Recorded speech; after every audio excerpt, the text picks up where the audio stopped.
오늘 본문을 보면 주인공 룻과 나오미의 삶 속에서 이들이 무엇을 과거의 삶 속에 보았느냐, 그리고 지금 무엇을 보고 있느냐, 그러기에 무엇을 기대하고 있느냐, 이 부분을 말씀하고 있습니다.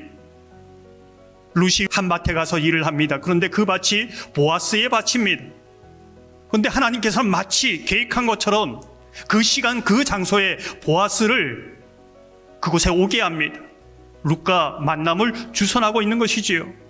룻이 볼 때는 우연이지만은 하나님이 보실 때에는 계획하심이요 필연입니다.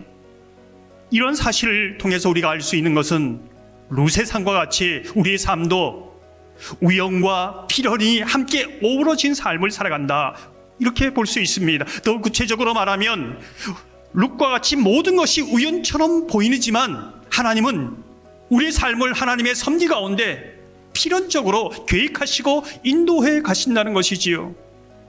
우리가 질문하는 것은 정말 내 인생은 하나님의 섭리 가운데 있다고 고백하는 사람, 정말 그것을 믿는 사람은 무엇에 주목하고 있는가? 이제 이 부분입니다. 하나님의 섭리 안에 갇힌 사람은 과거 하나님의 은혜의 흔적을 보는 사람입니다. 오늘도 그 은혜를 보는 사람이지요. 더 나아가 하나님의 주실 은혜를 기대하는 사람입니다. 이것이 하나님의 섭리 안에 사는 사람이라는 겁니다. 룻과 나오미는 은혜를 봅니다. 그냥 스쳐 지나갈 수 있는 이 상황을 하나님의 은혜의 흔적으로 보고 감사하고 있습니다. 20절 후반절을 보면 그 사람은 우리와 가까우니 우리 기업을 물을 자 중에 하나이라 하니라. 사랑하는 성도 여러분, 지난 전반기의 삶 속에서 무엇을 보십니까? 전반기의 삶 속에 구석구석 숨겨놓으신, 아니 펼쳐놓으신 그 하나님의 은혜를 기억하는 저와 여러분의 삶이 되기를 소망합니다. 오늘 본문을 보면 보아스가 룻을 어떻게 보고 있고 무엇을 보고 있는가 우리는 주목하게 됩니다. 무엇을 보고 있느냐?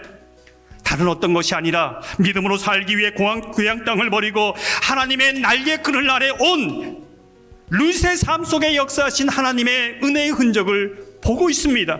그것을 보며 축복하고 있는 것이지요. 우리가 이것을 통해 무엇을 알 수 있습니까? 그 마음속에 은혜가 작동하는 사람은 다른 사람을 볼 때에 많은 여러 가지 중에 하나님의 은혜의 흔적을 보게 됩니다. 오늘 말씀을 보시면은 보아스가 말하는 그 말의 룻의 태도입니다. 13절을 보면 이렇게 말씀합니다. 룻이 이르되 내 주여 내가 당신께 은혜 있기를 원하나이다. 나는 당신의 하녀 중에 하나와도 같이 못하오나 당신이 이 하녀를 위로하시고 마음을 기쁘게 하는 말씀을 하셨나이다 하니라. 룻은 보아스의 그 축복을 기쁘게 받아들입니다. 은혜로 받아들입니다. 왜 그렇습니까? 그 마음속에 은혜가 작동하기 때문에 그렇습니다. 하나님의 은혜를 기억하고 은혜를 보며 은혜를 소망하는 사람들은 다른 사람의 은혜의 흔적을 보고 어떤 얘기를 하는지 은혜로 해석하게 되어 있다는 것이지요. 이게 은혜의 법칙입니다. 사실 보아스의 모습 속에서 예수 그리스도께서 나를 어떻게 보시는가를 우리는 보게 되는 것이지요. 예수님은 나의 죄를 보는 것이 아니라 십자가의 은혜 안에 있는 나를 보시는 겁니다. 하나님의 오직 은혜 안에서 나를 보신다는 것을 믿고 깨닫는 것이 진정한 구원이지요. 사랑하는 성도 여러분, 오늘은 후반기를 시작하는 첫 주입니다. 지나간 전반기의 삶 속에 무엇이 보이십니까?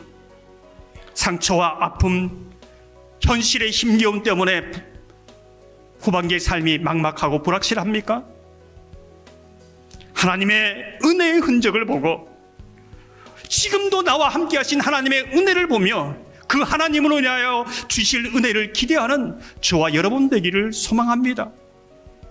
그 은혜를 가지고 나아가는 삶에 정말 놀라운 크신 은혜로 이 후반기의 마지막 주에 여러분의 입술을 통하여 갑절의 은혜를 주신 하나님을 찬양할 수 있는, 간증할 수 있는 저와 여러분의 삶이 되기를 주님의 이름으로 축원합니다.